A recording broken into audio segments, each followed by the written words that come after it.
Hi friends, welcome back to channel. ഇന്ന് നമ്മൾ കാണാൻ പോകുന്നത് ഹെഡ് ടു ഹെഡിൻ്റെ മൂന്നാമത്തെ എപ്പിസോഡാണ്. കഴിഞ്ഞ എപ്പിസോഡ് എൻ്റെ അടുത്താണ് ഈ ഒരു എപ്പിസോഡ് സ്റ്റാർട്ടാകുന്നത്. എപ്പിസോഡ് സ്റ്റാർട്ടിങ്ങിൽ തന്നെ കാണിക്കുന്നത് ഇപ്പോൾ ജിന്നിനെ ആണെങ്കിൽ ജെ കിസ് ചെയ്യാനായിട്ട് പോകുന്നതാണ്. അവൻ കണ്ട ഒരു സ്വപ്നം വെച്ചിട്ടുള്ള ചിന്തയിൽ അവനാണെങ്കിൽ ഒന്നും നോക്കുന്നില്ല, ജിന്നിൻ്റെ അടുത്തേക്ക് ഇങ്ങനെ ക്ലോസ് ആയി പോകുന്നുണ്ട്.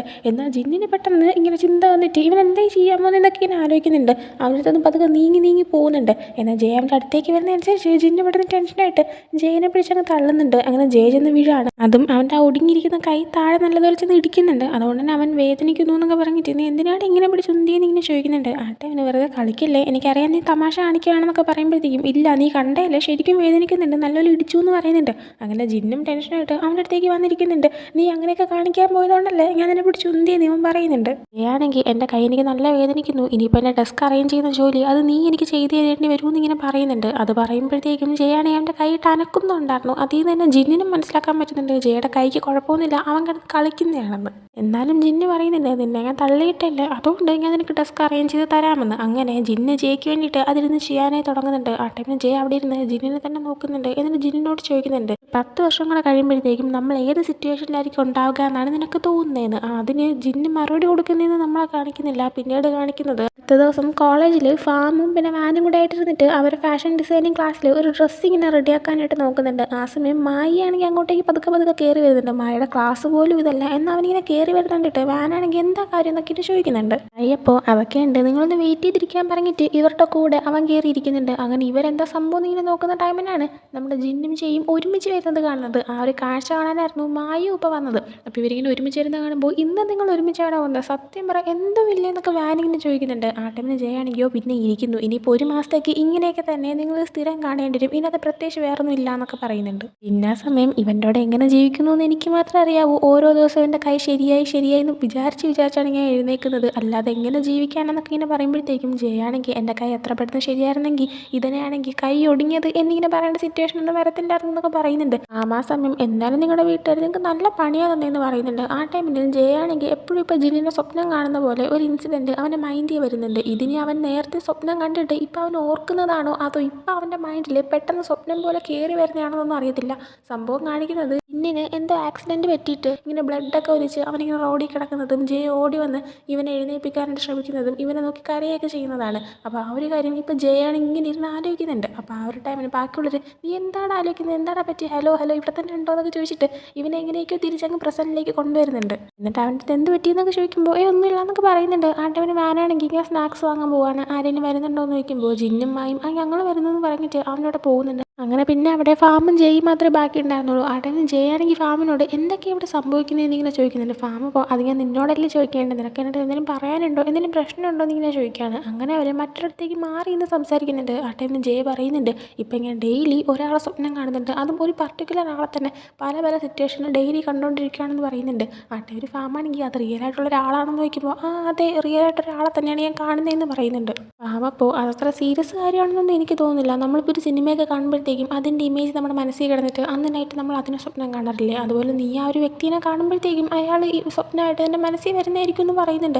ജയ അപ്പോൾ പക്ഷേ താൻ സ്വപ്നം കാണുന്നതെല്ലാം തന്നെ റിയലായിട്ട് നടന്നുകൊണ്ടിരിക്കുകയാണെന്ന് പറയുമ്പോഴത്തേക്കും ഫാമാണെങ്കിൽ നീ സീരിയസ് ആയിട്ടാണോ പറയുന്നത്, അതിൻ്റെ അർത്ഥം നിനക്ക് ഫ്യൂച്ചർ കാണാൻ പറ്റുന്നുണ്ടോ എന്ന് ഇങ്ങനെ ചോദിക്കുകയാണ്. അതേസമയം മായും ജിന്നും വാനും കൂടെ ആയിട്ട് സ്നാക്സ് വാങ്ങാനായിട്ട് ക്യാൻറ്റീൻ്റെ ഏരിയയിലേക്ക് വന്നിട്ടുണ്ടായിരുന്നു. അവിടെ വന്നിട്ട് വാൻ സ്നാക്സ് വാങ്ങുന്ന കാണുമ്പോഴത്തേക്കും നീ ഇതൊക്കെയാണോ ഇപ്പോൾ കഴിക്കുന്നതെന്ന് ഇങ്ങനെ ചോദിക്കുന്നുണ്ട് ജിന്ന്. ആ ടൈമിന് ഇല്ല ഇത് എനിക്കല്ല, ഇത് ഫാമിനാണ്, ഫാമിന് ഇങ്ങനത്തെ സ്നാക്സ് ഭയങ്കര ഇഷ്ടമാണെന്നൊക്കെ പറയുന്നുണ്ട്. ആ ഒരു ടൈമിന് മായ ചോദിക്കുന്നുണ്ട് അല്ല നീ ഇപ്പോൾ ഫാമിൻ്റെ കൂടെ അല്ലേ താമസിക്കുന്നത്, എങ്ങനെയുണ്ട് പോക്ക്, കൊള്ളാമോ, നന്നായിട്ടാണോ ഉള്ളതെന്നൊക്കെ ചോദിക്കുമ്പോഴത്തേക്കും ഞാൻ പറയുന്നുണ്ട് അയ്യോ ഭയങ്കര ബുദ്ധിമുട്ടാണ്, അവനാണെങ്കിൽ എപ്പോഴും എല്ലാം ക്ലീൻ ആയിട്ടിരിക്കണം, അതിപ്പോൾ കഴുകാനുള്ള ഡ്രസ്സാണെങ്കിൽ പോലും അവൻ മടക്കിയാണ് ബാസ്ക്കറ്റ് വെച്ചേക്കുന്നത്, അതേസമയം എൻ്റെതാണെങ്കിൽ വലിച്ചെറിഞ്ഞ് കണക്കിനാണ് കിടക്കുന്നത്, ഭയങ്കര ബുദ്ധിമുട്ടാണെന്നൊക്കെ പറയുന്നുണ്ട്. ആ ടൈമിന് മായാണെങ്കിൽ ഇനിയിപ്പോൾ നീ പുതിയ പാർട്ട്ണറിനെ എല്ലാം കണ്ടുപിടിക്കുമ്പോൾ ആ ആളുടെ കൂടെ താമസം മാറോ അതോ കുറച്ചാൽ ഇവൻ്റെ കൂടെ താമസിക്കാനാണ് പ്ലാൻ എന്നൊക്കെ ചോദിക്കുകയാണ്.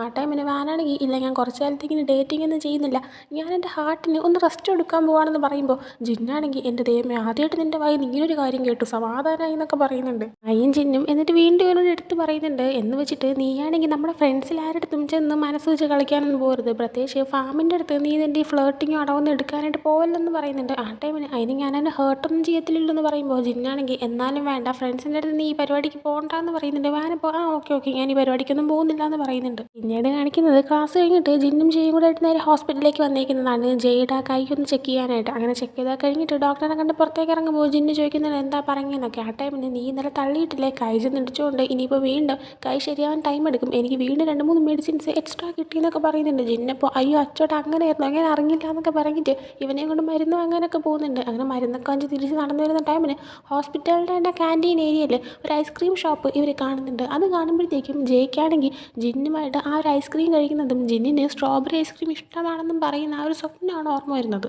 ആ ഒരു സ്വപ്നം ഒഴിച്ച് ഇതുവരെ അവൻ കണ്ട എല്ലാ സ്വപ്നങ്ങളും നടന്നു കഴിഞ്ഞു. ആ ഒരു സ്വപ്നം മാത്രം ഇപ്പോൾ കറക്റ്റ് ആണോ എന്ന് അവന് ചെക്ക് ചെയ്യണമെന്ന് ആഗ്രഹമുണ്ട്. അതുകൊണ്ട് തന്നെ അവനാണെങ്കിൽ ഇപ്പോൾ ജിന്നിൻ്റെ അടുത്ത് തനിക്ക് ഐസ്ക്രീം കഴിക്കണം, തനിക്ക് സ്ട്രോബെറി ഐസ്ക്രീം വേണം, ഒന്ന് വാങ്ങിച്ചു തരാനായിട്ട് പറയുന്നുണ്ട്. അങ്ങനെ ജിന്ന് അവന് സ്ട്രോബെറി ഐസ്ക്രീം വാങ്ങിച്ചു കൊടുക്കുന്നുണ്ട്. എന്നാൽ കഴിച്ചു കൊടുക്കുന്നതും ചെയ്യുകയാണെങ്കിൽ അയ്യേ ഇത് കൊള്ളത്തില്ല എന്ന് പറഞ്ഞിട്ട് ജിന്നിൻ്റെ ആയി കൊടുക്കുന്നുണ്ട്. ജിന്നപ്പോൾ ഇതെന്തിനാണ് നീ എനിക്ക് തരുന്നതെന്ന് പറയുമ്പോൾ അത് പിന്നെ എനിക്കത് വേസ്റ്റ് ചെയ്യാൻ താല്പര്യമില്ല, നീ കഴിക്കാനായിട്ട് പറയുന്നുണ്ട്. അങ്ങനെ ജിന്നാണെങ്കിൽ എനിക്കും ഇഷ്ടമുള്ള രീതിയിലൊക്കെ നിൽക്കുന്നുണ്ട്. എന്നാൽ ജയ തിരിയുന്നതിൻ്റെ ഇടയിൽ ഇവൻ കഴിക്കുന്നുണ്ട്, കാരണം ഇവൻ്റെ ഫേവറേറ്റ് ഐസ്ക്രീം സ്ട്രോബെറി ഐസ്ക്രീം തന്നെയാണ്. അങ്ങനെ ഇവർ ഹോസ്പിറ്റലിൽ നിന്ന് പുറത്തേക്ക് ഇറങ്ങുമ്പോഴത്തേക്കും ജിന്ന് ആ ഒരു ഐസ്ക്രീം മൊത്തത്തിൽ കഴിച്ച് കഴിഞ്ഞിട്ടുണ്ടായിരുന്നു. അങ്ങനെ അവൻ അതിൻ്റെ ഒരു ബോക്സ് അവിടെ ഒരു ഡസ്റ്റ്ബിന്നിലേക്ക് ഇടുന്നുണ്ട്. ഇത് ജയ ശ്രദ്ധിച്ചിട്ട് ജയ ഇങ്ങനെ വിചാരിക്കുന്നുണ്ട്, അപ്പോൾ ശരിക്കും നിനക്ക് സ്ട്രോബെറി ഐസ്ക്രീം ഇഷ്ടമാണോ, ഞാൻ കാണുന്ന സ്വപ്നമെല്ലാം അപ്പോൾ റിയലായിട്ട് തന്നെയാണ് നടക്കുന്നതെന്ന്. ആ സമയം ഇവനിങ്ങനെ ആലോചിച്ചുകൊണ്ടിരിക്കുന്നത് കണ്ടിട്ട് ജിന്നാണെങ്കിൽ അല്ല നീ എന്താ ആലോചിച്ചുകൊണ്ടിരിക്കുന്നത്, എൻ്റെ കാലിന് കുഴപ്പമൊന്നുമില്ലല്ലോ, ഒന്ന് നടന്നു വന്നേന്നൊക്കെ പറയുന്നുണ്ട്. എന്നിട്ട് ജിന്നിന് അവൻ്റെ അമ്മേനെയും ഒന്ന് പോയി മീറ്റ് ചെയ്യണമെന്നുണ്ടായിരുന്നു, കാരണം അവൻ്റെ അമ്മേനെ കട ഇവിടെ അടുത്താണ്. അങ്ങനെ അവർ രണ്ടുപേരും നേരെ ജിന്നിൻ്റെ അമ്മയുടെ ഷോപ്പിലേക്ക് പോകുന്നുണ്ട്. അവിടെ ചെന്നോടനെ തന്നെ ജിന്നിൻ്റെ അമ്മയാണെങ്കിൽ ഇവർ ഒരു എക്സ്പെക്ട് ചെയ്യാത്തത് കൊണ്ട് തന്നെ എന്ത് പറ്റി പെട്ടെന്ന് ഇങ്ങോട്ടേക്ക്, പ്രത്യേകിച്ച് നിങ്ങളുടെ ഒരു ഒരുമിച്ച് അങ്ങനെ വരാറൊന്നുമില്ലല്ലോ, എന്ത് പറ്റി എന്നൊക്കെ ഇങ്ങനെ ചോദിക്കുന്നുണ്ട്. ആ ടൈമിൽ ജിന്നാണെങ്കിൽ അത് പിന്നെ ഇവരെയും കൊണ്ട് ഹോസ്പിറ്റലിലേക്ക് വന്നതായിരുന്നു, അപ്പോൾ ഒന്ന് അമ്മേനെ ഒന്ന് കണ്ടേക്കാന്ന് കരുതിയിട്ട് ഞങ്ങൾ ഇങ്ങോട്ടേക്ക് വന്നതാണെന്ന് പറയുന്നുണ്ട്. ആ സമയം അമ്മയാണെങ്കിൽ എനിക്ക് പിന്നെ നിങ്ങൾ കണ്ടിട്ട് നിൽക്ക്, ഫുഡും കൂടെ കഴിച്ചിട്ട് പോകാമെന്ന് പറയുന്നുണ്ട്. ജിന്ന ടൈമിന് ആ ഓക്കെ അമ്മ, ഇവൻ്റെ കൂടെ അവിടെ താമസിച്ച് ഫുഡ് കഴിക്കുമ്പോൾ എനിക്ക് എന്തോ പോലെയാണ്, മര്യാദയ്ക്ക് ഫുഡ് പോലും ഇറങ്ങുന്നില്ല എന്ന് പറയുന്നുണ്ട്. അത് കേൾക്കുമ്പോഴത്തേക്കും അവൻ്റെ അമ്മയാണെങ്കിൽ ഈ ഇപ്പോൾ ഈ പറഞ്ഞ കാര്യം ഞാൻ ജയുടെ അമ്മയുടെ അടുത്ത് പറഞ്ഞു കൊടുക്കട്ടെ, എനിക്ക് പിന്നെ നിങ്ങൾ രണ്ടുപേരും കൂടെ 1 മാസം കൂടെ എക്സ്ട്രാ ഒരുമിച്ച് താമസിക്കേണ്ടി വരുമെന്ന് പറയുന്നുണ്ട്. അത് കേൾക്കുമ്പോൾ ജയും ജിന്നും ടെൻഷനാവുന്നുണ്ട്. ജയ എണ്ണെ തന്നെ അയ്യോ ഇല്ല ആൻറ്റി അങ്ങനെയൊന്നും പറയണ്ട, അവൻ ചുമ്മാ ഓരോന്ന് പറഞ്ഞതാണ്, എല്ലാവരും ഓരോരുത്തർക്കും ഓരോ പ്രൈവറ്റ് സ്പേസ് വേണമെന്ന് ആഗ്രഹിക്കുമല്ലോ, അവിടെയല്ലേ എല്ലാവരും കംഫർട്ടായിട്ടിരിക്കുന്നത്, അതാണ് അവൻ ഉദ്ദേശം എന്നൊക്കെ പറഞ്ഞിട്ട് എങ്ങനെയൊക്കെ ആ ഒരു വിഷയം മാറ്റി വിടുന്നുണ്ട്. അതിനുശേഷം ജിന്നും ജയും കൂടെ ആയിട്ട് ഇവരുടെ ഷോപ്പിൽ തന്നെ അകത്തൊരു റൂമുണ്ട്, അപ്പോൾ അങ്ങോട്ടേക്ക് ചെല്ലുന്നുണ്ട്. അവിടെ ചെല്ലുമ്പോഴത്തേക്കും ജയ പറയുന്നുണ്ട് എങ്ങാനും നമുക്ക് കണ്ടുവർക്കും വീണ്ടും ഒരുമിച്ച് താമസിക്കാനുള്ള ടൈം കൂടി കിട്ടിക്കഴിഞ്ഞാൽ അതിൻ്റെ ഒരേ ഒരു കാരണക്കാരൻ നീ ഒറ്റ ഒരുത്തനായിരിക്കും, നിനക്ക് എന്ത് പറയണമെന്ന് അറിയുണ്ടെങ്കിൽ പാവത്തിനെ പോലെ നിന്നാൽ മതി, ബാക്കി കാര്യങ്ങളെല്ലാം തന്നെ ഞാൻ അങ്ങ് ഹാൻഡിൽ ചെയ്തോളാം എന്ന് പറയുന്നുണ്ട്. ജിന്നപ്പോൾ ഓ എന്നാൽ പറ്റും നീ എന്താണെന്ന് വെച്ചാൽ ചെയ്യുന്ന രീതിയിൽ നിൽക്കുന്നുണ്ട്. ജയ ടൈമിന് ഈ ഒരു റൂമിൽ ഇതിനു മുന്നേ വന്നിട്ടില്ല, ഈ ഷോപ്പിൽ വന്നിട്ടുണ്ടെങ്കിലും, അതുകൊണ്ട് അവൻ പറയുന്നുണ്ട് ഇവിടെ ഇങ്ങനെ റൂമുള്ള കാര്യം തനിക്ക് അറിയത്തില്ല എന്ന് തോന്നൊക്കെ. അങ്ങനെ അവൻ ചുറ്റും നോക്കുന്ന ടൈമിന് ജിന്നും അവൻ്റെ അമ്മയച്ഛനും ഒരുമിച്ചിരിക്കുന്ന ഫാമിലി ഫോട്ടോ എല്ലാം അതിലുണ്ടായിരുന്നു. ജിന്ന് കുഞ്ഞായിരുന്നപ്പോൾ എടുത്തൊരു ഫാമിലി ഫോട്ടോ ആയിരുന്നു. അപ്പോൾ ആ ഒരു ഫോട്ടോ ഒക്കെ നോക്കിയിട്ട് നിൻ്റെ അച്ഛൻ ഇപ്പോൾ വീട്ടിൽ വരാറുണ്ടോ എന്നൊക്കെ ഇങ്ങനെ ജയ് ചോദിക്കുന്നുണ്ട്. ജിന്ന ടൈമിന് വരാറൊന്നുമില്ല, എൻ്റെ അച്ഛൻ ഇപ്പോഴും മുമ്പത്തെ പോലെ ഫേമസ് ആയിരുന്നെങ്കിൽ ഈ ഒരു ഫോട്ടോ എല്ലാം എന്നുണ്ടെങ്കിൽ ലക്ഷക്കണക്കിന് പൈസയ്ക്ക് വിറ്റാനെന്ന് പറയുന്നുണ്ട്. ജിന്ന ടൈമിന് ഇങ്ങനെ പറയുന്ന കേൾക്കുമ്പോൾ ജയ് നീ എന്തൊക്കെയാണ് പറയുന്നതെന്ന് ചോദിക്കുന്നുണ്ട്. ആ ടൈമിൽ ജിന്നാണെങ്കിൽ ഞാൻ സീരിയസ് ആയിട്ട് പറഞ്ഞതാ, എൻ്റെ അച്ഛൻ ഈ ഒരു രാജ്യം മൊത്തം അറിഞ്ഞിരുന്ന ഒരു വലിയ ഫേമസ് ആക്ടറാണെന്ന് ഇപ്പോൾ പറഞ്ഞു കഴിഞ്ഞാൽ ആരെങ്കിലും വിശ്വസിക്കുമോ, ഒരിക്കലും വിശ്വസിക്കത്തില്ല. അത് മാത്രമല്ല അച്ഛനെങ്ങാനും ക്യാമറയുടെ മുന്നിൽ എക്സ്പോസ് ആവുമെന്ന് കരുതിയിട്ട് വീട്ടിൽ പോലും വരാറില്ല, കണ്ടിട്ട് എന്നെ അമ്മേനെയും അച്ഛൻ മറന്നെന്നാണ് തോന്നുന്നത്, പക്ഷേ ഞാനും അമ്മയും മാത്രമായിട്ട് താമസിക്കുന്നത് നല്ല രസമുള്ളൊരു കാര്യമാണെന്ന് പറയുന്നുണ്ട്. ആ ടൈമിന് ജയവെന്ന് പറയുന്നുണ്ട് നിൻ്റെ അമ്മ നിന്നെ പോലൊരു സാധനത്തിനെ ഇങ്ങനെ കഷ്ടപ്പെട്ട് ഒറ്റയ്ക്ക് വളർത്തുന്നതിൽ അവരെ സമ്മതിക്കണമെന്ന്. അതും പറഞ്ഞ് ജയ അങ്ങ് പുറത്തേക്ക് ഇറങ്ങി പോകുമ്പോൾ ജിന്നിന് ഫസ്റ്റ് മനസ്സിലാവുന്നില്ല, ജിന്ന് വിചാരിച്ചത് ഇവൻ ഭയങ്കര കാര്യത്തിൽ അവനെ പുകഴ്ത്തുന്നതാണെന്നാണ്. ജയ പോയി കഴിയുമ്പോഴാണ് ജയ എന്താണ് പറഞ്ഞെന്നുള്ള കാര്യം അവൻ ചിന്തിക്കുന്നത് തന്നെ. അങ്ങനെ ജയക്കിട്ട് തിരിച്ചു കൊടുക്കാനായിട്ട് അവൻ്റെ പുറകെ വെച്ച് വിടുന്നുണ്ട്. അതിനുശേഷം പിന്നീട് അവൻ്റെ അമ്മയാണെങ്കിൽ ഇവർക്ക് വേണ്ടിയിട്ട് കഴിക്കാനായിട്ട് പെട്ടെന്ന് ഫുഡൊക്കെ അറേഞ്ച് ചെയ്തായിരുന്നു. അങ്ങനെ അവരതിരുന്ന് കഴിക്കുന്നുണ്ട്. കഴിക്കുന്ന ടൈമിന് ഇതുപോലെ നിങ്ങൾ ഒരുമിച്ച് താമസിക്കുന്നത് എങ്ങനെയുണ്ട്, ജിൻ എങ്ങനെയുണ്ടെന്നൊക്കെ ജയിനോട് ചോദിക്കുന്നുണ്ട്. ജയ അപ്പോൾ അവൻ ശരിക്കും നല്ല സ്നേഹമുള്ള പയ്യനാണ്, പ്രത്യേകിച്ച് അവൻ ഉറങ്ങിക്കിടക്കുന്ന കാണുമ്പോഴത്തേക്ക് കുഞ്ഞു പൂച്ചക്കുട്ടീനെയൊക്കെ പോലെ തോന്നും എന്നൊക്കെ പറയുന്നുണ്ട്. ഇവരുടെ ജീവിതത്തിൽ ഇതുവരെയായിട്ട് ഇവർ രണ്ടുപേരും പരസ്പരം ഇത്രയും സ്നേഹത്തോടെ സംസാരിക്കുന്ന കണ്ടിട്ടില്ല. അതുകൊണ്ട് തന്നെ ജയ ഇങ്ങനെ പറയുമ്പോൾ ജിന്നിൻ്റെ അമ്മ ശരിക്കും ഷോക്കായി പോകുന്നുണ്ട്. നീ കാര്യമായിട്ടാണോ പറയുന്നതെന്നൊക്കെ ഇങ്ങനെ ചോദിക്കുന്നുണ്ട്. ആ ടൈമിൽ ജയ ആണെങ്കിൽ ആ അതെ ആൻറ്റി എന്നൊക്കെ പറയാണ്. എന്നിട്ട് ജിന്നിനോട് അല്ല നീ ജയനെ പറ്റിയൊന്നും പറഞ്ഞില്ലല്ലോ, എന്തെങ്കിലും പറയാനായിട്ട് പറയുമ്പോൾ ജയാണെങ്കിൽ നല്ലത് മാത്രം പറയാനായിട്ട് ടേബിളിൻ്റെ അടിയിൽ കൂടെ ജിന്നിൻ്റെ കാലിലേക്ക് തട്ടുന്നുണ്ട്. എന്നാൽ ഒരു തട്ടിൽ ജിന്നിന് പകരം ജിന്നിൻ്റെ അമ്മയുടെ കാലിലാണ് ജയ തട്ടുന്നത്. അപ്പോൾ ജിന്നിൻ്റെ അമ്മ പെട്ടെന്ന് ഇതെന്താ എലി വല്ല ഓടിയതാണോ എന്നൊക്കെ പറഞ്ഞിട്ട് അവരിങ്ങനെ ടേബിളിൻ്റെ അടിയിലേക്ക് നോക്കുന്നുണ്ട്. ആ നേരം ജിന്ന് ജയാണെങ്കിൽ ആക്ഷൻ കാണിച്ചിട്ട് നല്ലത് മാത്രം പറയും ഇല്ലെങ്കിൽ പണിഷ്മെൻറ്റ് കിട്ടുന്നുള്ള രീതിയിൽ ഇങ്ങനെ പറയുന്നുണ്ട്.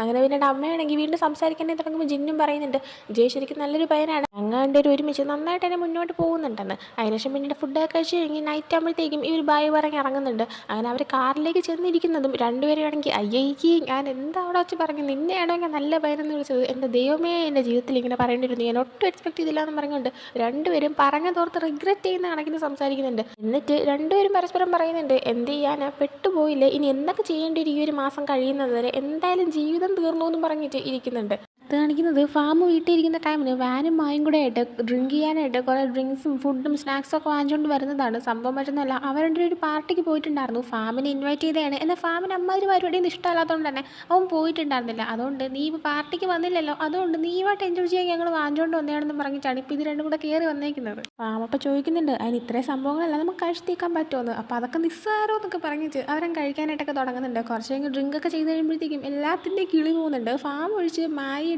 വാനിൻ്റെ കിളിയെല്ലാം പോയിരിക്കുന്നുണ്ട്.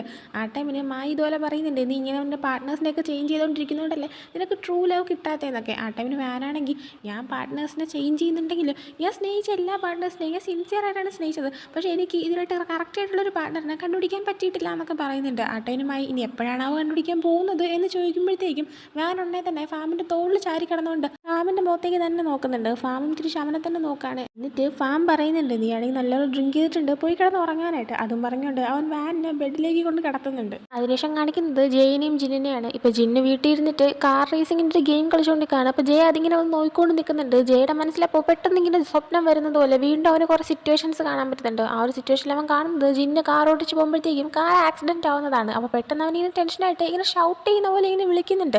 അപ്പോൾ ജിന്ന് അത് കേട്ടിട്ട് നിനക്ക് എന്താണ് പറ്റിയെന്നൊക്കെ ഇങ്ങനെ ചോദിക്കുകയാണ്. അപ്പോൾ ഇവനൊന്നും വിട്ട് പറയുന്നില്ല. അപ്പോൾ ജിന്ന് നിനക്ക് എന്താ പ്രശ്നമെന്ന് ചോദിക്കുമ്പോഴത്തേക്കും ഒന്നുമില്ല, എനിക്ക് തലവേദനിക്കുന്നു, ഞാൻ കിടക്കാനേ പോവാണെന്ന് പറഞ്ഞിട്ട് അവൻ നേരെ ബെഡിലേക്ക് പോകുന്നുണ്ട്. അവനങ്ങനെ ചെന്ന് കിടന്നിട്ട് ഉറങ്ങുന്നില്ല, പകരം അവൻ കണ്ട ആ ഒരു സ്വപ്നം അതിങ്ങനെ ഇങ്ങനെ ആലോചിച്ചുകൊണ്ടിരിക്കുന്നുണ്ട്. ജിന്നിന് ആക്സിഡൻറ്റ് പറ്റുന്നതായിട്ട് അവൻ കണ്ടതും ഒക്കെ തന്നെ ഇങ്ങനെ ആലോചിക്കുകയാണ്. ആ ടൈമിന് ജിന്ന് റൂമിലേക്ക് വരുന്നുണ്ട്. അങ്ങനെ ഇവൻ ഉറങ്ങുന്ന പോലെ കിടക്കുകയാണ്. ജിന്ന് വന്നിട്ട് നല്ലപോലെ തലവേദനിക്കുന്നുണ്ടോ എന്ന് ചോദിക്കുന്നുണ്ട്. ജയ അപ്പോൾ ആ അതേന്ന് പറയുന്നുണ്ട്. ജിന്ന ടൈമിന് ഡോക്ടറിനെ കാണാൻ വല്ലതും പോകണമെന്ന് ചോദിക്കുമ്പോഴത്തേക്കും ഇല്ല, അതിൻ്റെ ആവശ്യമൊന്നുമില്ല എന്ന് അവൻ പറയുന്നുണ്ട്. ജിന്നപ്പോൾ എനിക്ക് പിന്നെ നീ മരുന്ന് കഴിച്ചിട്ട് കിടക്കാനായിട്ട് പറയുമ്പോഴത്തേക്കും നീ എന്തിനാ എന്നെ ഇങ്ങനെ ശല്യം ചെയ്താൽ, നിനക്ക് നിൻ്റെ കാര്യം നോക്കിയാൽ പോരെ, എന്നെ ഒന്ന് വെറുതെ വിടാനായിട്ട് ജയ ആണെങ്കിൽ ദേഷ്യത്തിൽ പറയാണ്. അപ്പോൾ ജിന്നിന് സങ്കടം വന്നിട്ട് ജിന്ന അവിടെ നിന്ന് എഴുന്നേറ്റ് പോകുന്നുണ്ട്. പിന്നീട് കാണിക്കുന്നത് മായിനെയും ഫാമിനെയാണ്. ഇപ്പോൾ വാനാണെങ്കിൽ ബെഡിൽ കിടന്ന് ഉറങ്ങിയിട്ടുണ്ടായിരുന്നു. അങ്ങനെ മായും ഫാമും കൂടെ ആയിട്ട് അവിടെ ബാൽക്കണിയിൽ അവിടെ വന്നിന്ന് സംസാരിക്കുമ്പോൾ ഫാം പറയുന്നുണ്ട്, ഇത്രയും ലേറ്റായില്ലേ, ഇന്ന് നീ ഇവിടെ സ്റ്റേ ചെയ്തോളാനായിട്ട്. ആ ടൈം മായാണെങ്കിൽ, നീ എല്ലാവരെയും എന്ത് നന്നായിട്ടാണ് കെയർ ചെയ്യുന്നത്, സത്യം പറഞ്ഞാൽ നീ എൻ്റെ ഫ്രണ്ട് അല്ലായിരുന്നെങ്കിൽ ഈ നേരം കൊണ്ട് ഞാൻ തന്നെ ലവ് ചെയ്യാൻ ശ്രമിച്ചേനെന്ന് പറയുന്നുണ്ട്. ഫാമ പോയി അങ്ങനെയൊന്നും പറയല്ലേ, എനിക്ക് ഇങ്ങനത്തെ കാര്യങ്ങൾ ഇങ്ങനെ തമാശയായിട്ട് പറയുന്നത് ഇഷ്ടമുള്ള പരിപാടിയല്ല എന്ന് പറയുന്നുണ്ട്. അപ്പോൾ പക്ഷേ നീ നിൻ്റെ ക്രഷിനെ തന്നെ നിൻ്റെ റൂംമേറ്റ് ആക്കിയല്ലോ എന്ന് പറയുന്നുണ്ട്. അതിൽ നിന്ന് നമുക്ക് മനസ്സിലാക്കാൻ പറ്റും ആക്ച്വലി ഫാമിന് വാനിനോടൊരു ക്രഷ് ഉണ്ട്. അപ്പോൾ ഫാമാണെങ്കിൽ ഇത് കേൾക്കുന്നത് നിനക്കിത് അറിയാമോ എന്ന് ഇങ്ങനെ ചോദിക്കുന്നുണ്ട്. ആ ടൈമിന് എനിക്കും അറിയാം, പിന്നെ എനിക്ക് തോന്നുന്നത് ജയിക്കും ജിന്നിനും വരെ അറിയാമെന്നാണ്, വാൻ മാത്രമേ അത് അറിയാതെ ഉള്ളൂ എന്നൊക്കെ പറയുന്നുണ്ട്. ആ സമയം കറക്റ്റ് വാനാണെങ്കിൽ ഉറക്കത്തിൽ നിന്ന് എഴുന്നേറ്റ് വന്നിട്ട് ഇവരുടെ അടുത്തേക്ക് സംസാരിക്കാനായിട്ട് തുടങ്ങുന്നുണ്ട്. ആ ടൈം ഫാമാണെങ്കിൽ നീ എന്തായി ചെയ്യുന്നത്, പോയി കിടന്ന് ഉറങ്ങാനായിട്ട് പറഞ്ഞിട്ട് അവനെ പറഞ്ഞിടാൻ നോക്കുന്നുണ്ട്. എന്നാൽ വാനാണെങ്കിൽ ആ ഒരു ഡ്രിങ്ക് ചെയ്തതിൻ്റെ ആ ഒരു എഫക്റ്റിൽ തന്നെ ഇല്ല ഞാൻ പോയില്ലെങ്കിൽ എന്ത് ചെയ്യുന്നൊക്കെ ഇങ്ങനെ ചോദിച്ചുകൊണ്ട് ഇവരുടെ അടുത്തേക്ക് നിൽക്കുന്നുണ്ട്. ഫാമിൻ്റെ അടുത്തേക്ക് ക്ലോസ് ആയി പോയിട്ട് ഫാമിനെ കിസ് ചെയ്യുകയും ചെയ്യുകയാണ്. പെട്ടെന്ന് ഇത് കാണുമ്പോഴത്തേക്കും മായും ഷോക്കായി പോകുന്നുണ്ട്. കിസ് ചെയ്ത് കഴിയുമ്പോഴത്തേക്കും വാന് ബോധം കേട്ടിട്ട് നമ്മുടെ ഫാമിൻ്റെ തോളിൽ തന്നെ ചെന്ന് വീഴുന്നുണ്ട്. ആ ടൈം ഫാം മായിയുടെ അടുത്ത് ഇപ്പം നടന്നിരുന്ന് നീ അവനോട് പറയണ്ട, അവൻ ഡ്രിങ്ക് ചെയ്തിട്ട് അറിയാതെ സംഭവിച്ചതാണ്, പിന്നെ എൻ്റെ ഫീലിങ്സ് അത് ഞാൻ തന്നെ സ്വയം ഡീൽ ചെയ്തോളാമെന്ന് അവൻ പറയുന്നുണ്ട്. അതിനുശേഷം കാണിക്കുന്നത് അടുത്ത ദിവസം രാവിലെ കോളേജിലേക്ക് പോകാനായിട്ട് ജിന്നും ജയും റെഡിയായി ഇറങ്ങുന്നതാണ്. അപ്പോൾ കഴിഞ്ഞ ദിവസം രാത്രി ജയ് ഇതുപോലെ ജിന്നിനോട് ദേഷ്യപ്പെട്ടതുകൊണ്ട് തന്നെ ഇപ്പോൾ ജിന്നാണെങ്കിൽ ജയുടെ അടുത്തൊന്നും സംസാരിക്കുന്നുണ്ടായിരുന്നില്ല. പോകാൻ ഇറങ്ങുന്ന നേരത്തായി പോലും മൈൻഡ് പോലും ചെയ്യാതെയാണ് ഇറങ്ങാൻ നിൽക്കുന്നത്. അപ്പോൾ അത് ശ്രദ്ധിച്ചിട്ട് കാര്യം മനസ്സിലാക്കിയിട്ട് ജയാണെങ്കിൽ ജിന്നിനോട് ഇന്നലത്തെ രാത്രി ദേഷ്യപ്പെട്ടാണ് ഐ എം സോറി എന്നിങ്ങനെ പറയുന്നുണ്ട്. അപ്പോൾ ജയ പെട്ടെന്ന് ഇങ്ങനെ പറയുന്ന കേൾക്കുമ്പോൾ ജിന്നൊന്ന് ഷോക്കായിട്ട് നീ എന്തായി പറഞ്ഞേ എന്നിങ്ങനെ ചോദിക്കുന്നുണ്ട്. ജയ അപ്പോൾ വീണ്ടും ഐ എം സോറി എന്നിങ്ങനെ ജിന്നിനോട് പറയുന്നുണ്ട്. ആ ടൈമിൽ ജിന്നാണെങ്കിൽ ഇത് ശരിക്കും നീ തന്നെയാണോ, നിനക്ക് സോറി ഒക്കെ പറയാൻ അറിയാവോ എന്നുള്ള രീതിയിൽ നിൻ്റെ അദ്ദേഹത്തെ ഏത് ബാധയെ കയറിയ മര്യാദ കേട്ടടുത്തൊക്കെ ഇറങ്ങി പോകാൻ പറയാം, ഏതോ ഒരു ആത്മാവ് ദേഹത്തുണ്ടെന്നൊക്കെ പറഞ്ഞിട്ട് ജിന്ന് ആ ആത്മാവിനെ ഓട്ടിക്കാൻ കിടക്കുന്ന എന്തൊക്കെയോ മന്ത്രങ്ങളൊക്കെ പറയുന്നുണ്ട്. ജയ ടൈമിന് ഒന്ന് പോടപ്പൊട്ട ആത്മാവൊന്നും ഇല്ലാന്നിങ്ങനെ പറഞ്ഞിട്ട് അവനിട്ട് രണ്ട് കൊടുത്തിട്ട് ഇവ ഇറങ്ങി പോകുന്നുണ്ട്. കൊടുത്തതിന് തിരിച്ചു കൊടുക്കാനായിട്ട് ജിന്ന് പുറകെ വെച്ച് വിടുന്നുണ്ട്. അങ്ങനെ രണ്ടുപേരും നേരെ കോളേജിലേക്ക് പോവാണ്. അടുത്ത് വീണ്ടും വാനിനെയും ഫാമിനെയും പിന്നെ മായിനെയും കാണിക്കുകയാണെങ്കിൽ അവരും മൂന്നുപേരും രാവിലെ തന്നെ റെഡിയായിട്ട് ഫാമിൻ്റെ കാറിൽ കോളേജിലേക്ക് പോകാനായിട്ട് ഇറങ്ങുന്നുണ്ട്. വണ്ടി കയറി കഴിയുമ്പോൾ വാനാണെങ്കിൽ മായുടെ അടുത്ത് നീ ഇന്നലെ രാത്രി ഞങ്ങളുടെ കൂടെ സ്റ്റേ ചെയ്തതെന്നൊന്നും ഞാൻ അറിഞ്ഞില്ലല്ലോ, സത്യം പറഞ്ഞാൽ ഞാൻ ഉറങ്ങിപ്പോയി, ഇന്നലെ രാത്രി എന്തൊക്കെയാണ് ശരിക്കും സംഭവിച്ചെന്ന് ചോദിക്കുന്നുണ്ട്. ആ ടൈം മായാണെങ്കിൽ അവനും ഫാമും തമ്മിലുള്ള കിസ്സിൻ്റെ കാര്യം ഇങ്ങനെ പറയാനായിട്ട് വരുന്നുണ്ടെന്ന് മനസ്സിലായിട്ട് ഫാമാണെങ്കിൽ പറയരുതെന്നുള്ള രീതിയിൽ മായ്ക്കൊരു സിഗ്നൽ കൊടുക്കാനായിട്ട് അപ്പോൾ അതൊക്കെ ചുമക്കുന്നുണ്ട്. എന്നിട്ട് പ്രത്യേകിച്ചൊന്നും നടന്നില്ല നമുക്ക് പോകാമെന്നൊക്കെ പറഞ്ഞിട്ട് വണ്ടി എടുക്കാനേ നിൽക്കുന്നുണ്ട്. വാനപ്പോൾ നീ എന്തെങ്കിലും എന്നെ നോക്കാത്തത് എന്നുള്ള രീതിയിൽ നമ്മുടെ ഫാമുമായിട്ട് എപ്പോഴത്തേയും പോലെ തന്നെ ഫ്ലേർട്ട് ചെയ്യാനായിട്ട് തുടങ്ങുന്നുണ്ട്. ഫാമപ്പോൾ ഞാൻ എൻ്റെ അടുത്ത് കുറേ തവണ പറഞ്ഞിട്ടില്ലേ ഇത് ഇങ്ങനെ ഞാനുമായിട്ട് ഫ്ലേർട്ട് ചെയ്യാൻ വരരുതെന്ന്, എനിക്ക് ഈ പരിപാടി ഇഷ്ടമല്ല എന്ന് പറയുമ്പോഴത്തേക്കും ഞാനാണെങ്കിൽ അതെന്താ ഇഷ്ടമല്ലാത്തെന്ന് ചോദിച്ചിട്ട് എൻ്റെ അടുത്തേക്ക് പിന്നെയും ക്ലോസ് ആയി പോകുന്നുണ്ട്. ആട്ടനും മായിയാണെങ്കിൽ ദൈവമേ ഇവിടെ എന്താ നടക്കാൻ പോകുന്നത്, ഞാൻ ഇവിടെ നിന്ന് ഇറങ്ങി പോട്ടെ എന്ന് ഇരുത്തിയിട്ട് കാറിൽ നിന്ന് ഇറങ്ങാനായിട്ട് നിൽക്കുന്നുണ്ട്. ആരെങ്കിലും അതൊന്ന് തുറന്നു വിടുമെന്നൊക്കെ അവനോട് ഇരുന്ന് പറയുന്നുണ്ട്. അതിനുശേഷം പിന്നീട് കോളേജിൽ എല്ലാവരും ഇരുന്ന് സംസാരിക്കുന്നതാണ് കാണിക്കുന്നത്. ആ ടൈമിന് ഇതുപോലെ മായും ഫാമും വാനും കൂടെ ആയിട്ട് കഴിഞ്ഞ ദിവസം രാത്രി റൂമിൽ ഡ്രിങ്ക് ഒക്കെ ചെയ്ത് പാർട്ടി പോലെ എൻജോയ് ചെയ്തെന്ന് ഇങ്ങനെ കേൾക്കുമ്പോഴത്തേക്കും ജിന്നാണെങ്കിൽ നിനക്ക് എന്നെയും കൂടെ ഇൻവൈറ്റ് ചെയ്ത് വിടായിരുന്നു, എന്താ എന്നോട് പറയാത്തതെന്ന് ഇങ്ങനെ ചോദിക്കുമ്പോഴത്തേക്കും വാനാണെങ്കിൽ അതിന് നീ എപ്പോഴും ഇപ്പോൾ ജയുടെ ഓടല്ലേ ഇരിക്കുന്നത്, പിന്നെ നിന്നെ വിളിച്ചാൽ നീ വരുമോ എന്ന് ഇങ്ങനെ ചോദിക്കുമ്പോഴത്തേക്കും അയ്യോ ഞാനാണെങ്കിൽ ജസ്റ്റ് താൽക്കാലികമായിട്ട് അവനോട് നിൽക്കുന്നതേ ഉള്ളൂ, നിങ്ങൾ വിളിച്ചാൽ ഞാൻ വരെയൊക്കെ ചെയ്യുമെന്ന് പറയുന്നുണ്ട്. സമയം മായും പറയുന്നുണ്ട് പിന്നെ നിങ്ങൾ രണ്ടുപേരും ഇനി എപ്പോഴാണ് റേസ് ട്രാക്കിലോട്ട് വരുന്നത്, ടാർ വീണ്ടും നിങ്ങളെ മിസ് ചെയ്യുന്നുണ്ട്, നിങ്ങൾ എപ്പോൾ വരും എന്നൊക്കെ ചോദിച്ചു എന്ന് പറയുന്നുണ്ട്. വാൻ ആ ടൈമിന് ഇവരെ മിസ് ചെയ്തെന്നോ ദൈവമേ, റേസ് ട്രാക്കിൽ ആക്സിഡൻറ്റ് നടത്തിയിട്ട് ആ ട്രാക്ക് നശിപ്പിച്ച് ഇതിനെ രണ്ടിനെയും ടാർ വീണ്ടും വിളിക്കുന്നു എന്നൊക്കെ പറഞ്ഞു ഞാൻ എങ്ങനെ വിശ്വസിക്കും, ഞാനൊക്കെ ആണെങ്കിൽ പിന്നെ അടുപ്പിക്കത്തേ ഇല്ലായിരുന്നു എന്നൊക്കെ പറയുന്നുണ്ട്. ജിന്ന ടൈമിന് അതിന് ഞാനല്ലല്ലോ ഒന്നും ചെയ്തത്, ജയല്ലേ കൊണ്ട് അവൻ്റെ വണ്ടി ഇടിച്ചതെന്നൊക്കെ പറയുന്നുണ്ട്. അതേസമയം ഇതെല്ലാം കേട്ടുകൊണ്ട് ജയും ഫാമും അടുത്തടുത്തായിരുന്നു ഇരിക്കുന്നുണ്ടായിരുന്നു. അപ്പോൾ ഫാമിനോട് ജയ കാണുന്ന സ്വപ്നത്തിനെ പറ്റി അവൻ പറഞ്ഞതുകൊണ്ട് തന്നെ ഫാം ഇപ്പോൾ അങ്ങനെ എന്തെങ്കിലും നടക്കുന്നുണ്ടോ, എന്താ നടക്കുന്നത് ഇതിനെക്കൊല്ലം മനസ്സിലാക്കാൻ പറ്റുമെന്നൊക്കെ ഇനി ചോദിക്കുന്നുണ്ട്. ആ ടൈമിൽ ജയാണെങ്കിൽ എനിക്കൊന്നും മനസ്സിലാവുന്നില്ല, പക്ഷേ ഇന്നലെ രാത്രി ഞാൻ സ്വപ്നം കണ്ടില്ല എന്ന് പറയുന്നുണ്ട്. ഫാം ആ ടൈമിന് മേ ബി നിനക്ക് അങ്ങനെ ഒരു അപകടം ഉണ്ടായതിൻ്റെ വല്ല സൈഡ് എഫക്റ്റ് ആണെങ്കിലോ നീ ഒന്ന് ഡോക്ടറിനെ കണ്ടുനോക്കാനായിട്ട് പറയുമ്പോൾ നിൻ്റെ അടുത്ത് പോലും എനിക്ക് കറക്റ്റായിട്ട് എക്സ്പ്ലെയിൻ ചെയ്യാൻ പറ്റുന്നില്ല, പിന്നെ ഞാൻ ഡോക്ടറിനെ കണ്ടിട്ട് എങ്ങനെ ഞാൻ എക്സ്പ്ലെയിൻ ചെയ്യാനാണെന്ന് ജയ തിരിച്ച് ചോദിച്ച ശേഷം ഞാനൊന്ന് ഉറങ്ങാൻ പോവാണ്, നീ എൻ്റെ അസൈൻമെൻറ്റും കൂടെ ചെയ്യാൻ പറഞ്ഞിട്ട് അവനോട് ടേബിളിൽ തലവെച്ച് കിടന്ന് ഉറങ്ങുന്നുണ്ട്. ആ സമയം ജയാണെങ്കിൽ അടുത്ത് വീണ്ടും ഒരു സ്വപ്നം കാണുന്നുണ്ട്. അതിൽ ജയും ജിന്നും കൂടെ ആയിട്ട് ജിന്നിൻ്റെ അപ്പാർട്ട്മെൻറ്റിൽ ബെഡ്റൂമിൻ്റെ അവിടെ ഇരിക്കുന്നുണ്ട്. ജിന്നിൻ്റെ കയ്യിൽ ഒരു ബുക്ക് ഉണ്ടായിരുന്നു, അത് അവൻ്റെ ഡയറി ആയിരുന്നു. ആ ഒരു ഡയറി ഇപ്പോൾ ജയിനെ എടുത്ത് കാണിച്ചിട്ട് ഞാനിത് മുമ്പോട്ട് എഴുതുന്ന ഒരു ഡയറിയാണ്, സത്യം പറഞ്ഞാൽ അങ്ങനെ ഡയറി ആയിട്ട് എന്ത് എഴുതുന്നതെന്നൊക്കെ ചോദിച്ചു കഴിഞ്ഞാൽ എൻ്റെ മനസ്സിലുള്ള കംപ്ലയിൻസും എൻ്റെ ആശയങ്ങളും ഒക്കെ സംഭവങ്ങളൊക്കെ ആണെങ്കിൽ ഇതിൻ്റെ അകത്ത് എഴുതി വയ്ക്കാറുണ്ട്. നിന്നെക്കുറിച്ചും ഞാനൊരു കാര്യം ഇതിൻ്റെ അകത്ത് എഴുതി വെച്ചിട്ടുണ്ടെന്ന് പറയാണ്. അതിങ്ങനെ കണ്ടു കഴിയുന്നതും ഇവൻ പെട്ടെന്ന് ഉറക്കത്തിൽ നിന്ന് ഇങ്ങനെ ഞെട്ടി എഴുന്നേൽക്കുന്നുണ്ട്. അവൻ ഞെട്ടി എഴുന്നേൽക്കുന്നത് കാണുമ്പോഴത്തേക്ക് പാമും ജിന്നും വാനും ഒക്കെ തന്നെ എന്തൊരു എന്നുള്ള രീതിയിൽ ഇവനെ നോക്കുന്നുണ്ട്. പാമ അപ്പോൾ ജയിൻ്റെ അടുത്ത് നീ വീണ്ടും അങ്ങനെ എന്തെങ്കിലും കണ്ടോ എന്ന് ഇങ്ങനെ ചോദിക്കുകയാണ്. ആ ടൈമിൽ ജയാണെങ്കിൽ എനിക്ക് തീരെ വയ്യാത്ത പോലെ തോന്നുന്നു, ഞാൻ പോവാണെന്ന് പറഞ്ഞിട്ട് എല്ലാവരോടും പറഞ്ഞ് അവിടെ നിന്ന് ഇറങ്ങി പോകുന്നുണ്ട്. അതേസമയം ജിന്നാണെങ്കിൽ ഫാം ജയിൻ്റെ അടുത്ത് നീ വീണ്ടും അതേപോലെ എന്തെങ്കിലും കണ്ടോ എന്നിങ്ങനെ ചോദിച്ച കാര്യം കേട്ടിട്ടുണ്ടായിരുന്നു. അപ്പോൾ ജിന്നാണെങ്കിൽ നീ എന്താ ഇപ്പോൾ അവനോട് ചോദിച്ചത്, എന്താ ഉദ്ദേശിച്ചെന്ന് ഇങ്ങനെ ഫാമിനോട് ചോദിക്കുന്നുണ്ട്. അതേസമയം ജയിനെ കാണിക്കുകയാണെങ്കിൽ അവൻ ലൈബ്രറിയിൽ എന്തോ ആണെന്ന് തോന്നുന്നു ചെന്നിരുന്ന് ഉറങ്ങാനായിട്ട് നോക്കുന്നുണ്ട്. എന്നാൽ ഉറങ്ങാൻ ശ്രമിക്കുന്ന ടൈമിന് അവൻ കണ്ടുകൊണ്ടുവന്ന ഒരു സ്വപ്നത്തിൻ്റെ കണ്ടിന്യൂഷൻ അവൻ്റെ മനസ്സിലേക്ക് ഇങ്ങനെ വരാനായി തുടങ്ങുകയാണ്. അതുകൊണ്ട് അവൻ ഉറങ്ങുന്നില്ല. അവനങ്ങനെ ഇരിക്കുന്ന ടൈമിന് അങ്ങോട്ടേക്ക് ബീം സംസാരിക്കാനായിട്ട് വരുന്നുണ്ട്. വീണ്ടും ജിന്നിനെയൊക്കെ കാണിക്കുകയാണെങ്കിൽ ഇപ്പോൾ ജിന്നും മായും ഫാമും വാനും കൂടെ ആയിട്ട് പുറത്തേക്ക് വന്നിരിപ്പുണ്ടായിരുന്നു. അങ്ങനെ ഫാമിനോട് ചോദിക്കുന്നുണ്ട് നീ എന്താ അവനോട് സംസാരിച്ചുകൊണ്ടിരുന്നത്, ഫാമ് പോയേ ഒന്നുമില്ല, അവൻ ജസ്റ്റ് അവനാണെങ്കിൽ കിടന്നിട്ട് ഉറങ്ങാൻ പറ്റുന്നില്ല, സ്വപ്നം കാണുന്നുണ്ടെന്നൊക്കെ എൻ്റെ അടുത്ത് പറയുമായിരുന്നു. അപ്പോൾ അതിനെപ്പറ്റി ചോദിച്ചാണ്, അല്ലാതെ വേറൊന്നുമില്ല എന്ന് പറയുന്നുണ്ട്. ഫാമാണെങ്കിൽ കറക്റ്റ് ഒന്നും വിട്ട് പറയുന്നില്ല. ആ ടൈമിൽ ജിന്നാണെങ്കിൽ അവൻ്റെ വീടായിട്ട് എന്തോ ഉള്ളതുപോലെ എനിക്ക് തോന്നുന്നു, എന്തോ പ്രശ്നമുണ്ട്. അവനാണെങ്കിൽ ഇപ്പോൾ ഇടയ്ക്കിടയ്ക്ക് എന്തെങ്കിലുമൊക്കെ ചിന്തിച്ച് അങ്ങ് ഫ്രീസായിട്ടങ്ങ് ഇരുന്നു, അത് ഒറ്റ സെക്കൻഡ് കൊണ്ട് സംഭവിക്കുന്നൊരു കാര്യമായിരിക്കും എന്നൊക്കെ പറയുന്നുണ്ട്. മായ ടൈമിന് മേ ബി അവൻ നേരത്തെ അങ്ങനെ ആയിരുന്നിരിക്കും. ഈ മുമ്പ് ജയിനെ അങ്ങനെ ശ്രദ്ധിക്കത്തില്ലായിരുന്നല്ലോ, ഇപ്പോഴല്ലേ ശ്രദ്ധിച്ചു തുടങ്ങിയത്, അതുകൊണ്ടായിരിക്കും നിനക്ക് അതങ്ങനെ പുതിയൊരു സ്ട്രേഞ്ച് ആയിട്ടുള്ള കാര്യമായിട്ട് തോന്നുന്നതെന്നും പറയുന്നുണ്ട്.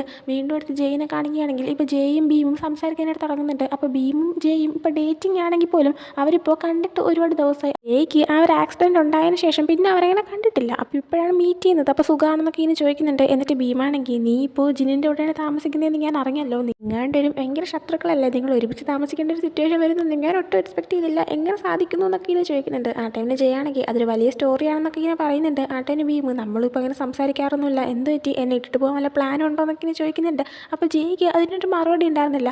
ആ ടൈമിൽ ഭീം പറയുന്നുണ്ട് ഞാൻ എപ്പോഴും കേൾക്കാറുണ്ട് നിങ്ങൾ തമ്മിൽ എല്ലാ കാര്യത്തിലും മത്സരം നടക്കുമെന്നും, നിങ്ങൾക്ക് മത്സരിക്കാനായിട്ട് യൂസ് ചെയ്ത ഒരാളായിരുന്നു ഞാനെന്നും ഞാൻ എക്സ്പെക്ട് ചെയ്തിരുന്നില്ല, എന്തായാലും നീയും ജിന്നും കൊള്ളാമെന്ന് പറയുന്നുണ്ട്. ജയ ടൈമിൽ നീ ചുമ്മാ ജിന്നിനെ ഒന്നും പറയണ്ട, അവൻ ഇതിൽ യാതൊരു പങ്കുമില്ല എന്ന് പറയുന്നുണ്ട്. ആ ടൈമിൽ ഭീമാണെങ്കിൽ അപ്പം നീ ചുമ്മാ എന്നാച്ചാൽ കളിപ്പിച്ചതാണെന്ന് സത്യം തുറന്നു പറഞ്ഞു, അതെന്തായാലും നന്നായി, എനിക്കെന്തായാലും മൂവ് ഓൺ ആകാൻ എളുപ്പമായല്ലോ എന്ന് പറഞ്ഞിട്ട് ഭീം അവിടെ നിന്ന് എഴുന്നേറ്റ് പോകുന്നുണ്ട്. പിന്നീട് കാണിക്കുന്നത് ജയാണെങ്കിൽ കുറച്ച് കഴിയുമ്പോഴത്തേക്കും ഇവരുടെ അടുത്തേക്ക് തിരിച്ചു വരുന്നതാണ്. ആ ടൈമിന് ജിന്നൊക്കെ ക്യാൻറ്റീനിലിരുന്ന് ഫുഡ് കഴിക്കുമായിരുന്നു. അങ്ങനെ ജയ വന്നിരിക്കുന്നതും നീ എവിടെ പോയതാണെന്നൊക്കെ ഇവർ ചോദിക്കുന്നുണ്ട്. ആ ടൈമിൽ ജയാണെങ്കിൽ ഞാൻ വേറെ റൂമിൽ പോയി കിടന്ന് ഉറക്കമായിരുന്നു എന്നൊക്കെ ഇങ്ങനെ പറയുന്നുണ്ട്. അയ്യപ്പോൾ നീ 24 മണിക്കൂർ ഉറക്കമാണല്ലോ, നിനക്ക് വേറെ ഒരു പണിയില്ലേ എന്നിങ്ങനെ ചോദിക്കുമ്പോഴത്തേക്കും ജയാണെങ്കിൽ അത് പിന്നെ ഞാനിപ്പോൾ എൻ്റെ വീട്ടിലല്ലോ നിൽക്കുന്നത്, അതുകൊണ്ട് എനിക്കങ്ങോട്ട് കിടന്നിട്ട് ഉറക്കം ശരിയാവുന്നില്ല എന്ന് പറയുന്നുണ്ട്. ജിന്ന ടൈമിന് അതൊരു നല്ല റീസൺ ആണല്ലോ, നമുക്ക് നമ്മുടെ അമ്മമാരുടെ അടുത്ത് ഈ കാരണം പറഞ്ഞിട്ട് വീണ്ടും നമ്മുടെ പഴയ വീടുകളിലോട്ട് തന്നെ പോയാലോ എന്നിങ്ങനെ ചോദിക്കുന്നുണ്ട്. ജയാണെങ്കിൽ അത് കുഴപ്പമില്ല, ഞാനാണെങ്കിൽ അഡ്ജസ്റ്റ് ചെയ്ത് വരുന്നുണ്ട്, എന്നെ കൊണ്ട് ഉറങ്ങാൻ പറ്റും എന്നൊക്കെ ഇങ്ങനെ പറയുന്നുണ്ട്. ആ സമയം ഫാമാണെങ്കിൽ ഇന്നല്ലേ ജയുടെ മുറിവെന്തോ ക്ലീൻ ചെയ്യാനുള്ളത്, നേരെ നീയാണെങ്കിൽ ക്ലാസ് കഴിഞ്ഞിട്ട് ജയിനെയും കൊണ്ട് ഹോസ്പിറ്റലിലേക്ക് പോകാനായിട്ട് ജിന്നിനോട് പറയുന്നുണ്ട്. അങ്ങനെ ജയാണെങ്കിൽ ശരിയാണ് നീ പെട്ടെന്ന് വരാനായിട്ട് പറയുന്നുണ്ട്. അങ്ങനെ ജിന്നും പെട്ടെന്ന് ഫുഡ് കഴിച്ചിട്ട് ഓക്കെ ബൈ എന്നൊക്കെ ഇവരടുത്ത് പറഞ്ഞിട്ട് പോകുന്നുണ്ട്. അവർ പോയി കഴിയുമ്പോൾ മായിയൊക്കെ ആണെങ്കിൽ ഇങ്ങനെ ഒരു കാഴ്ച എൻ്റെ ലൈഫിൽ കാണാൻ പറ്റും ഇങ്ങനെ ഒട്ടും എക്സ്പെക്ട് ചെയ്തില്ല, രണ്ടുപേരും ഇപ്പോൾ 24 മണിക്കൂർ ഒരുമിച്ചാണെന്ന് പറയുമ്പോഴത്തേക്കും വാനാണെങ്കിൽ ജസ്റ്റ് ലവേഴ്സും എനിമീസ് ടു ലവേഴ്സൊക്കെ പോസിബിൾ ആയിട്ടുള്ള കാര്യങ്ങളാണല്ലോ എന്നുള്ള രീതിയിലൊക്കെ ഇങ്ങനെ സംസാരിക്കുന്നുണ്ട്. ജയിനെയും ജിന്നെയും കാണിക്കുമ്പോൾ നേരെ അവർ കാർ പാർക്ക് ചെയ്തിട്ടേക്കുന്ന സ്ഥലത്തേക്ക് പോകുന്നുണ്ട്. അവിടെ ചെല്ലുമ്പോഴത്തേക്കും ജിന്ന് ചോദിക്കുന്നുണ്ട്, നീ ശരിക്കും ഓക്കെ ആണോ, നിനക്ക് വയ്യായ്ക എന്തെങ്കിലും ഉണ്ടോ എന്ന്. ജയ അപ്പോൾ എനിക്ക് കുഴപ്പമൊന്നുമില്ല എന്ന് പറയുമ്പോൾ ജിന്നാണെങ്കിൽ വീണ്ടും നീ ശരിക്കും ഓക്കെ അല്ലേ എന്നിങ്ങനെ ചോദിക്കുകയാണ്. ജയേട്ട അവന് എന്തോ നീ എന്നെക്കുറിച്ച് കെയർ ചെയ്യുന്നുണ്ടോ എന്ന് ചോദിക്കുമ്പോഴത്തേക്കും ജിന്നാണെങ്കിൽ പിന്നെ വേറെ പണിയില്ലല്ലോ എന്ന് പറഞ്ഞിട്ട് വണ്ടിയിലേക്ക് പോയി ഇരിക്കുന്നുണ്ട്. അങ്ങനെ രണ്ടിനും കാറിൽ ഇരുന്ന് ഹോസ്പിറ്റലിലേക്ക് പോകുന്ന ടൈമിന് ജയാണെങ്കിൽ വണ്ടിയിലിരുന്ന് ഉറങ്ങുന്നുണ്ട്. ആ ടൈമിന് വീണ്ടും അവൻ്റെ മനസ്സിൽ അവൻ കണ്ടുകൊണ്ടിരുന്ന ഒരു സ്വപ്നത്തിൻ്റെ കണ്ടിന്യൂഷൻ വരുന്നുണ്ട്.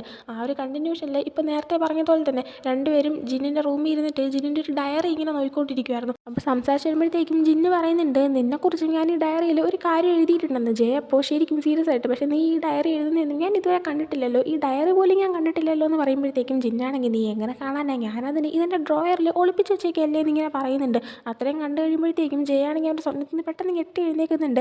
അവനാണെങ്കിൽ എനിക്കിപ്പോൾ തന്നെ റൂമിലോട്ട് തിരിച്ചു വേണം, ഹോസ്പിറ്റലിലോട്ട് പോകണ്ടെന്ന് പറഞ്ഞിട്ട് ജിന്നിനെ കൊണ്ട് നിർബന്ധിപ്പിച്ച് കാർ തിരിച്ച് വളച്ച് അവരെ റൂമിലോട്ട് കൊണ്ടുപോകാനായിട്ട് പറയുന്നുണ്ട്. റൂമിലെത്തി കഴിയുമ്പോൾ ജയാണെങ്കിൽ ഒരു സെക്കൻഡ് പോലും വെയിറ്റ് ചെയ്യുന്നില്ല. ഡോറ് തുറന്ന സ്പോട്ടിൽ തന്നെ അവൻ നേരെ ബെഡ്റൂമിൻ്റെ അകത്തേക്ക് കയറി പോവാണ്. ബെഡ്റൂമിൻ്റെ ഡോറ് ലോക്ക് ചെയ്യാണ്. അടവിന് ജിന്ന് കാര്യം മനസ്സിലാവത്തോണ്ട് തന്നെ, എടാ നീ എന്താ ചെയ്യുന്നത്, അത് എൻ്റെ ബെഡ്റൂം, മര്യാദയ്ക്ക് പുറത്തേക്ക് ഇറങ്ങാനായിട്ട് പറയുന്നുണ്ട്. എന്നാൽ ജയാണെങ്കിൽ മൈൻഡ് പോലും ചെയ്യുന്നില്ല. ജയ നേരെ അവ സ്വപ്നത്തിൽ കണ്ടത് ശരിയാണെന്ന് ചെക്ക് ചെയ്യാൻ പോയതായിരുന്നു. ആ സ്വപ്നത്തിൽ പറഞ്ഞിട്ടുണ്ടായിരുന്നു ആ ഒരു ഡയറീനെ ആണെങ്കിൽ ഡ്രോയറിൽ ഒളിപ്പിച്ച് വെച്ചേക്കുമായിരുന്നു എന്ന്. അപ്പോൾ ശരിക്കും ആ സ്വപ്നത്തിലുള്ള കാര്യം നടക്കുന്നുണ്ടോ, ശരിക്കും ഡ്രോയറിൽ ഡയറി ഉണ്ടോ എന്ന് ചെക്ക് ചെയ്യാനാണ് ഇപ്പോൾ ഇവനിങ്ങനെ പാങ്ങി വീട്ടിലോട്ട് തിരിച്ചു വന്നത്. അങ്ങനെ ഇപ്പോൾ ജിന്ന് പുറത്ത് കിടന്ന് ഡോറിൽ തട്ടുന്ന ടൈമിന് ജയാണെങ്കിൽ ആ ഒരു ഡ്രോയർ ഓപ്പൺ ചെയ്യാനായിട്ട് പോകുന്നുണ്ട്. ഇതേ സമയം ജിന്നാണെങ്കിൽ ശരിയാക്കി തരാമെന്ന് പറഞ്ഞിട്ട് സ്പെയർ കീ പുറത്തുണ്ടായിരുന്നു. അതിങ്ങനെ എടുത്തിട്ട് അവൻ ഡോർ ഓപ്പൺ ചെയ്യാണ്. ഡോർ ഓപ്പൺ ചെയ്യുമ്പോൾ കാണുന്നത് ശരിക്കും അവിടെ ഒരു ഡയറി ഉണ്ടായിരുന്നു. ആ ഡയറി എടുത്ത് വെച്ചിട്ട് ജയ് വായിക്കുന്നതുമാണ് ജിന്ന് കാണുന്നത്. അതും ജയ് തുറന്നു വെച്ച പേജിൽ തന്നെ ജിന്നാണെങ്കിൽ ജയിനെ പറ്റിയിട്ടായിരുന്നു ഒരു കാര്യം എഴുതിയിട്ടുണ്ടായിരുന്നത്. ആ ഒരു പേജിലുണ്ടായിരുന്നത്, നീയുമായിട്ട് ഇത്രയും ക്ലോസ് ആയിട്ടിരിക്കുമ്പോൾ എങ്ങനെ എനിക്ക് നിന്നോട് ഫീലിങ്സ് ഉണ്ടാകാതിരിക്കും എന്നായിരുന്നു. അത് വായിക്കുമ്പോൾ തന്നെ ജിന്ന് ജയിനെയാണ് ഉദ്ദേശിച്ചതെന്ന് മനസ്സിലാകുന്നുണ്ട്. ജിന്നിന് മനസ്സിലാകുന്നുണ്ട് ജയ് ആണെങ്കിൽ ആ ഒരു കാര്യം വായിച്ചു. അതുകൊണ്ട് തന്നെ പെട്ടെന്ന് ആ ഒരു ബുക്ക് ജിന്ന് പിടിച്ചു വാങ്ങിച്ചിട്ട്, നീ എന്തൊക്കെയാണ് കാണിക്കുന്നത്, ഒരാളുടെ പ്രൈവസിയിലാണോ കയറുന്നത്, ജയ് മര്യാദയ്ക്ക് നീ ഇപ്പം തന്നെ എൻ്റെ വീട്ടിൽ നിന്ന് ഇറങ്ങിപ്പോക്കോ, നീ ഇവിടെ ഒരു നിമിഷം പോലും നിൽക്കരുതെന്ന് പറഞ്ഞിട്ട് ജിന്നാണെങ്കിൽ ഭയങ്കരമായിട്ട് ദേഷ്യപ്പെടുന്നുണ്ട്. എന്നാൽ ജയാണെങ്കിൽ ജിന്നിൻ്റെ അടുത്ത് ഞാൻ ഒന്ന് പറയട്ടെ, നീ വെയിറ്റ് ചെയ്യുമെന്ന് പറഞ്ഞിട്ട് അവനെ സമാധാനിപ്പിക്കാൻ നോക്കുന്നുണ്ട്. എന്നാൽ ജിന്നാണെങ്കിൽ ഇപ്പം തന്നെ ഇറങ്ങിപ്പോകാൻ പറഞ്ഞിട്ട് ജയനെ റൂമിൽ നിന്ന് പുറത്താക്കാൻ ശ്രമിക്കുന്നുണ്ട്. ആ ടൈമിന് ജയാണെങ്കിൽ ജിന്നിനെ ബാക്കിൽ നിന്ന് ഹഗ് ചെയ്തിട്ട്, നിനക്ക് ഇപ്പോഴും എൻ്റെ അടുത്ത് ഫീലിങ്സ് ഉണ്ടോ എന്നിങ്ങനെ ചോദിക്കുകയാണ്. അതും കാണിച്ചുകൊണ്ടാണ് ഈ ഒരു എപ്പിസോഡ് ഇവിടെ എൻഡ് ആവുന്നത്. സോ ഈ ഒരു എപ്പിസോഡ് നിങ്ങൾക്ക് ഇഷ്ടപ്പെട്ടെങ്കിൽ ലൈക്ക് ചെയ്യുക, ഷെയർ, സബ്സ്ക്രൈബ് ചെയ്യുക. പുതിയ വീഡിയോ ഇട്ട് വരുന്നവരെ ബൈ.